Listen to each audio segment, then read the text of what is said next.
At one time or another, the shaming tactic of accused bitterness, we can't get laid, etc., etc. And I love when I hear that. Why? Because it tells me that I'm making women, or more specifically the power structure that women operate in, very uncomfortable. So much so that they threaten me with nihilism. Yes, nihilism, complete and utter destruction. Consider it an autoimmune response from the hive mind of the fairer sex. Consider it an attack, because that's exactly what it is, and consider the weapon with which that attack is carried out as being tied in intimately with procreation. You see, the male human being is very good at understanding force explicitly. If two nations are in conflict, the men of those nations create tools with which to threaten each other with force. They design missiles and bombs and mustard gas and jet fighters because they recognize intimately the real threat posed by the forces of the opposing side. The constant levering of access to female breeding power, however, is a force with which men are yet to understand implicitly.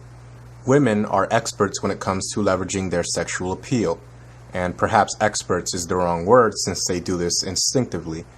When a man makes women uncomfortable by threatening their power, they immediately tell him that if he keeps it up, he won't have access to female breeding power. And that's what it boils down to. It's them saying that if you want to threaten female privilege, comfort, and hypocrisy, they will respond with threats of Lysistrata designed to destroy you completely and utterly in the genetic sense. Women understand this to be the only true source of feminine power, and so when a female tells you in response to some pro-male rhetoric that you're just mad because you can't get laid, she is in an indirect and obscure way informing you that if you keep it up, you will never pass on your genetic legacy.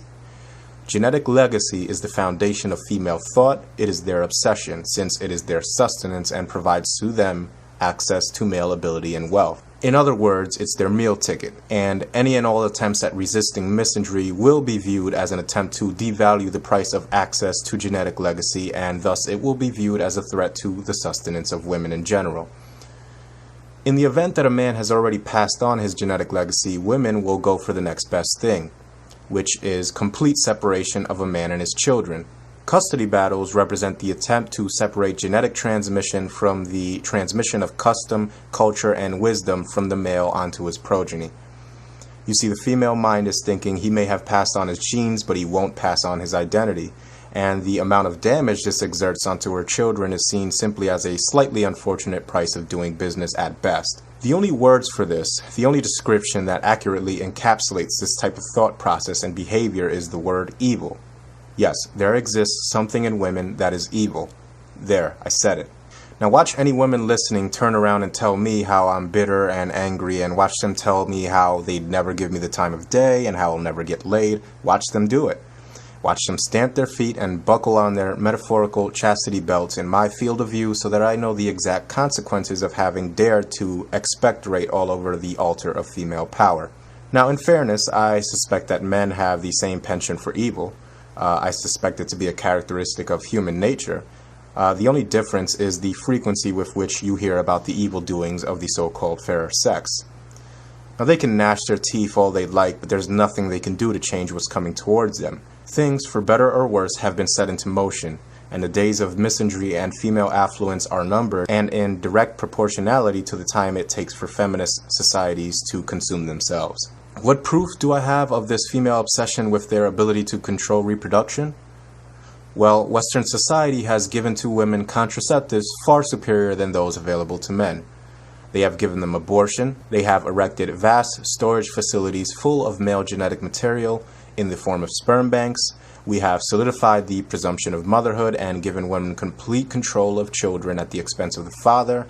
And this state of affairs, whether they arose organically along the lines of a matrifocal society designed first and foremost to pander to women, or via a more nefarious trajectory in which the powers that be purposefully engineered it, lends itself to female homogeny and power over men. Let's talk about rape for a second. A word that is currently owned with full rights and privileges by feminists. Since they claim to hate rape so much, why would they seek to deprive half of the human population from protection against it by making the legal definition of rape one which can only be applied to women? Now that shows a very clear motive, and the purpose is to give extra protection to women in regards to the crime of rape. and because a man that rapes a woman is in fact cheating. He is bypassing female selectivity, and yes, he should be punished without a doubt, but specifically for the fact that he chose to attack and sexually enslave and psychologically torture another human being. This standard for the disbursement of punishment for the crime of rape could never fall in agreement with feminist motivations because their reason for hating rape is composed entirely out of a desire to control men as much as possible via access to sex. Understand that. Feminists hated rape, you would see them demanding that male prisoners be protected from it. You would see them demand that the legal definition of the crime be rewritten to accommodate men. It's about control. That's all it's ever been about. What women fail to realize is that men are no longer scared of that threat. Women, you have over leverage, and in fact it is women who will suffer through possibly the first instance in history of a mass dying off of barren and bitter women that divorced and aborted what would have been their husbands and children. Now, I don't take any pleasure in this, but let me paint a picture of what the Germaine Greers of the world and the countless acolytes they've spawned are headed towards. You will be packed into nursing homes where no one will come and visit you, and you will pass into the next life bitter, alone, and isolated, much in the same manner that you have wished upon men. Now, those are some pretty ugly words, and you can turn away in disgust if you please, or you can take that for what it is. A picture that delves past crimson lipstick and carnal female beauty and holds a mirror up to the very essence of what it means to be female. Society tells you nothing but the good about them. Allow me to paint you a very detailed picture of the bad. Let us, for the sake of accuracy, ask ourselves the simple question of just what exactly is woman. That's a pretty difficult question to answer, but a few things that I can say for sure is that they are, for the most part, reactionary, permanently infantilized, and quite possibly predisposed to hate their need of men. And this would explain their audacious characterization of the past few thousand years as being a millennial epoch of female oppression and patriarchal power, one which I would like to disprove right here and now. I would like to posit that the cause of women's so-called oppression was in fact women, and that it actually has been them that have held themselves back for the duration of human history. First, let me lay out and define what the oppression of women actually is. It is the failure of women to compete with men since the dawn of and even before the experiment of civilization started.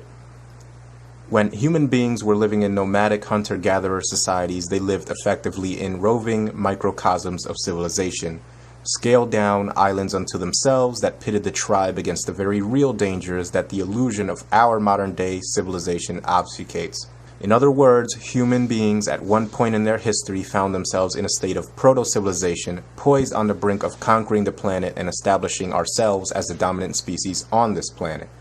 It was at this point in time that women manifested their own so-called oppression by letting the responsibility for the single greatest undertaking in human history, i.e. the building of civilization, to fall squarely on the shoulders of men. Now, thinking back to what our male ancestors must have felt when tasked with understanding the forces of nature and conquering fire, while fighting off predators and the elements and disease, all the while developing agriculture and animal husbandry and setting up the necessary steps through sheer drive and willpower to finally beat back the proverbial jungle. The pressure must have been incredible, and yet this was the start of what women view as the patriarchy, the spark of their so-called oppression. Meaning that at this critical juncture in human history, just to make things clear, it was men that did the necessary work and tackled the incredibly daunting task of taming Mother Nature. Surely, these men could have used help from their women, and I'm not talking merely about procreating. I'm sick of this monopoly women seem to believe they have on childbirth, as if it's their unique contribution to the human race. Now, as I've just said, women may dole out the majority of access to their reproductive ability, and an illusion of excess female contribution due to over-leveraging and price gouging surely exists. But I assure you that the male contribution to the propagation of our species in terms of fissile genetic material is just as valuable as its female counterpart. When all is said and done, there cannot be human life without male sperm. If procreation were some manifestation of female divinity like women would have you believe, then they wouldn't need something uniquely male to make it happen. To every female listening to this, you are a mere 50% of the requisite parts of the propagation of our species. You're not helping men to procreate any more than men are helping you to do the same. No, to be clear, men could have used help in the mitigation of danger and the understanding of the physical world around them.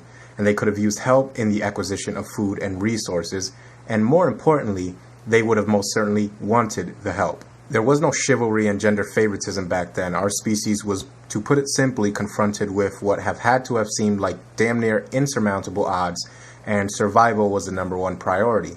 Both genders had the opportunity to carve out civilization. Both genders could have contributed to the survival of our species in their own unique and tangible way, yet only one gender stepped up and did what had to be done. One gender proved themselves. The other waited around every night for a bunch of proactive, battle-hardened men to bring home some tusked or fanged beast that they killed with their bare hands in the wilderness, or plucked out of the trees with some spear that they fashioned. So this is to say that when we were nothing but roving bands of hunter-gatherers, only one gender did the hunting and the gathering. One gender. And that same gender, while balancing these burdens, showed the wherewithal and insight and the observational skills to gather enough information about the world around them to make it so that men, women, and children that constitute the human species would no longer have to live in a world where these burdens existed. It was on this theater of war between man and the elements that women would one day fashion their non-existent oppression in order to cover up for the fact that they contributed the minimum amount of effort to making life better for our species. It's just that simple. Now, let's assume that the total endeavors of both men and women that were beneficial to the quality of life of the human race could be quantified for the purposes of comparison. What exactly would we arrive at? Well, let's go ahead and assume that the vast majority of scientific discovery, practically 100%, can be attributed to the endeavors of men. And I think it's also fair to assume that 50 or 60% of the progression of the human species can be attributed to scientific endeavor, possibly even more. But let's go ahead then and attribute 20% to actual physical labor, the erection of everything from the first mud huts to the tallest skyscrapers, all of which were once again provided in the vast majority by men. This leaves the last necessary component of human progression, that of procreation, which, as I've said, is a contribution provided for in equal amounts by both men and women. And so what percentage of contribution does that leave women with overall to the betterment of humanity? 10 or 15% at best. Now, I know I'm going to get the generic screeching feminist talking about Madame Curie or some other deflectionary nonsense, but we all know the truth. Science and innovation has been characterized by male thought since the dawn of civilization, and unless you can show me some unknown country or continent brimming with bridges and pyramids and aqueducts and Wi-Fi networks and electricity grids and sewer systems erected by women, we all know that what I'm saying is true. This isn't bragging or even an attempt to tell women that they are inferior. This is simply a statement of fact that one gender chose to act in a way that eventually bettered and continues to better humanity, and the other has saw fit for the last century to typify this explosion of human innovation and improvement that was the last 2,000 years as a prolonged exercise in the oppression of women. I would tell women that they should be ashamed of themselves if I had any evidence that throughout human history they had any capacity for it. Instead, we'll just do a simple thought experiment and put this issue to rest. Quickly, without thinking too much about it, think about someone that changed the course of human history for the better. How many of